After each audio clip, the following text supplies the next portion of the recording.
Let's go!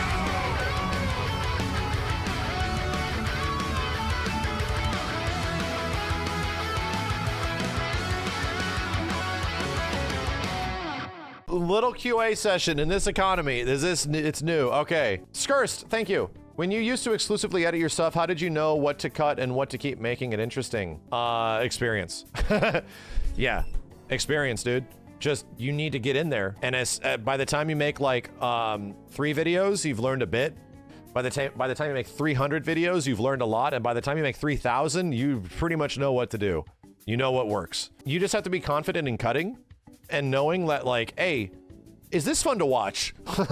That is what I still think whenever I'm behind the editing, even in a situation where I got to put something together nowadays. Like, for example, I cut together a bit of that Monster Hunter video, and always during that video, the one with like Akuma dancing and shit, I was thinking, is this fun to watch? So to me, yeah, that's always been my priority in my head. Will people actually want to watch this?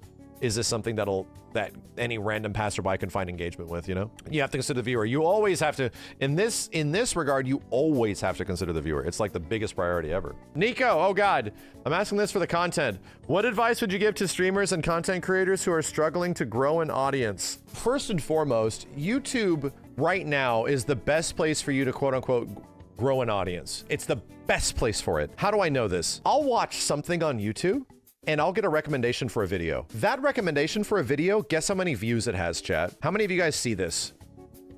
3. Yes, literally 3 or 4 or 16 views or 100 views. And I realize I'm watching some person just yap about something that has like 0 expertise in this situation, and they're just saying shit. Why am I watching this? And then I look at it and YouTube recommended me a video of somebody that it literally just has a channel with like less than 1,000 people. And they're talking like they run Square Enix or some shit. I'm like, whoa. YouTube works its ass off to put people that almost have like no following on your front page. To be honest, you block those recommendations. Some people do, you know, to be honest, like some people will have good things to say there, but a lot of people will not have that, will not have good things to say because you're like, who am I listening to? Why are we getting this, you know? But still, that is YouTube working their butt off because they will recommend your like weird, crazy video, sometimes whack ass video that will just be put into the system to a bunch of other people into the algorithm. Here's the thing. How do you get that to catch? Well, it's got to be good. You either got to be compelling or captivating or provide information. If you're doing something that literally every single other person is doing, then it will probably not work out for you. The easiest thing now is rage bait, where you can just be really mad about something, and the more mad you get, the easier of an audience you'll have. Yeah, that works nowadays, man. And it's so easy for YouTube to recommend people that are just pissed off about stuff. And will go after, you know, your video because you're pissed off and yeah, I relate with this. I'm also pissed off. Like that is just a very easy way to grow an audience in some way. And yes, that will work, but it won't last. I guarantee you. All rage bait does not lead to a point where it's like people actually are coming there for your thoughts and concerns. People are just there for you to be mad about something. They want you to be mad about something. You know what I mean? So that's like a big thing that exists, you know? Are you providing criticism or are you just providing something that will just get other people mad? You just trying to get people mad or not? I think you have to find a way to like provide value or reinforcement or something to move things forward in some way. It means you can actually grow an audience of people that want to hear what you have to say in the future. And especially if you grow and you actually listen to what people are saying and you grow that audience with them, you know, there's a growth to happen. You're growing with people around you. So anyway, that's if you're just going to create content that is just yapping, right? If you're a yapper, I do a lot of yapping nowadays because yapping is relatively easy. And ultimately, like a lot of my yap bullshit, I hope comes from a point of experience and introspection and also industry knowledge and all this kind of shit. But still, if you're just going to jump in and expect to have that along everybody else, then you know you better actually have something, you know. It better not just come from a point of like you're just making shit up. So still, I think for the sake of like making content, you got to create the things that you want to see, you know. Are you just going to jump in and do the exact same things that everybody else is doing, or are you going to provide something that is unique? If you're providing gameplay, why would people want to watch your gameplay? You might be like, but I'm so godlike at this game. Guess what, dude? Everybody's godlike at games now. Everybody. Like, that's not a thing that's unique anymore. People are just going to get tens of thousands of views all over the place because everybody's godlike at games now. So not even that is a unique thing anymore, my dude.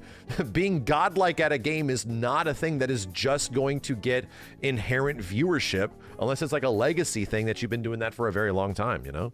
So anyway, I think the bigger question is, why do you want to grow an audience? When I was making videos, my intention was not just to get viewership. It was just to make things. I just wanted to make things. I had an idea. I just want to put this idea into a form, into a piece of media in some way.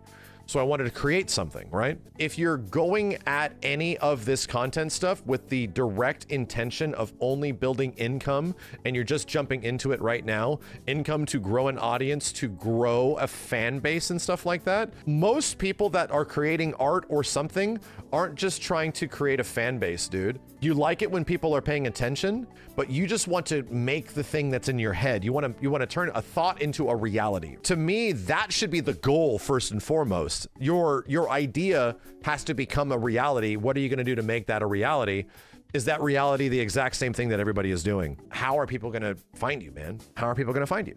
Is it Chi? First started making content, did you have to force yourself to fall in love with the editing videos? Any advice for people who are trying to love the process more? No, for me, no, because the editing was not a thing I had to learn to make videos. The editing was just there in between the video existing, right? My idea existing.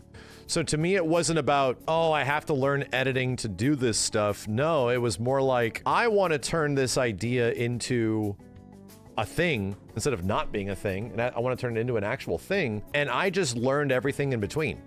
So whenever I would run into a brick wall of I don't know what to do, I just learned how to do it. And then I just learned how to do this and learn how to do that. Started really challenging myself with like visual effects editing when I was doing Assist Me and all those old movies and stuff like that. I'm gonna really challenge myself. The tough part is that it takes a lot of time.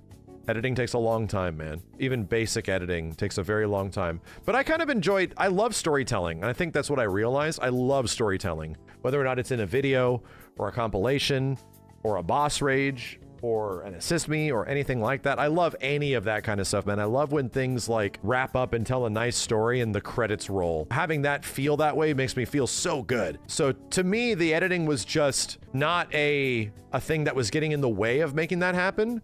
It was just a process of getting that thing to be what I wanted it to make, you know? It's a good question. When I actually enjoyed learning when I found the solution. You know what editing is? Why a lot of people may or may not like it? Not everybody's a problem solver where they enjoy the problem. Not everybody needs problems in their life, but some people do. And some people need to provide solutions to problems. Editing is like programming. You're just solving problems non-stop in production. When we're filming things, I get all the footage for an Assist Me and everything's fucked up, dude.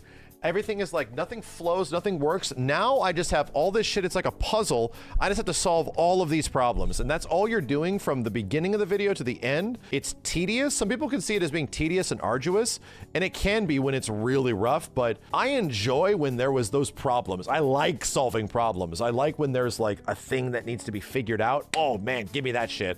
I can do it right now, dude. I want to be the one to do that, to put that together.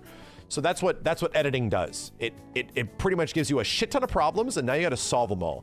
And well, you're gonna burn out. It's gonna be rough, but do you enjoy the problem solving aspect of editing? You know, that's literally what it is. Yeah, animation's the exact same way. Most things that are artistic, dude, are the exact same way. You just run into problems. Chat, why do you think my stupid brain for almost the entirety of 2024 was quite literally stuck in Unreal Engine with a development team of 30 people doing nothing but solving problems when we were putting together MVCIB? Just nonstop. If I can't do this, it's getting somebody else that can solve the problem. If I'm asking too many people to solve problems, now I don't want to do that. Let me just do it myself. And I started doing it myself, which took even more time. So, but that's the thing, is that there were so many problems every single day that I was just so caught up in it. I would have a 16 to 17 hour workday on MVCI, and I would have to apologize to my family because I'm like, I don't realize how long I've been back here doing this. Any day that I took off in 2024, I spent it working on MVCIB. And I would just spend the entirety of the day. I would wake up, I'd come in here and just start solving problems. And I would solve problems from midnight to 6 a.m. And then I'd be like, shit, well, that went fast. How the hell did that go by? That's disgusting how fast that went by, because it was just solving problems the whole goddamn day. At that point, I understood crunch and how we don't want people to do that. And I would never ask anybody else to do that. But I am naturally compelled to get the idea or the thing that I'm trying to produce into an actual physical form, that I need to get it. You know, I can't not just have this sitting here in my head and just go do something else. I need to get it, and I will crunch. That's just the way it is. I can't help it, dude. I'm just gonna work my ass off until it's done. Sometimes problems just take 16 hours to solve, and I don't want to spend 2 days doing it. I just want to spend 1 day doing it. Yeah, I wouldn't ask anybody else to do it, but I just need to do it, man. I gotta figure this shit out. Learning more about myself as we're talking.